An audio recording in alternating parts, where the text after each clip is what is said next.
नमस्कार दर्शकबिन, आज पनि मैले नयाँ भिडियो लिएर आएको छु। सुनेर साथ दिनुहोला। कहिलेकाहीँ सबै कुरा ठिक हुँदाहुँदै पनि मनभित्र खाली खाली जस्तो लाग्छ। न कुनै ठुलो समस्या हुन्छ, न कुनै खास दुःख, तर पनि मन भारी हुन्छ। तपाईलाई पनि यस्तै हुन्छ। मन पनि थाक्छ। हामी शरीर थाक्यो भने आराम दिन्छौँ, तर मन थाक्दा के गर्छौँ? धेरै सोच्दा, धेरै चिन्ता गर्दा र धेरै अरूसँग तुलना गर्दा मन चुपचाप थाक्छ र त्यो थकान नै उदासी भएर देखिन्छ। अपेक्षा पूरा नहुँदा हामीले जीवनबाट धेरै अपेक्षा राख्छौँ। राम्रो जागिर,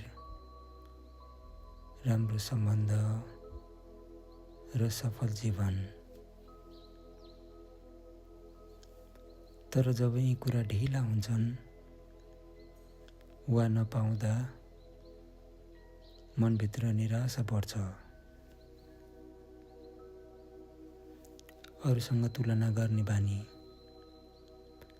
आजकल सोसियल मिडियाले गर्दा हामी अरूको खुसी मात्र देख्छौँ। कोही विदेशमा, कोही सफल र कोही रमाइलो जीवनमा। अनि हामी भन्छौँ, मेरो जीवन किन यस्तो छैन? यही तुलना नै उदासीको ठुलो कारण हो।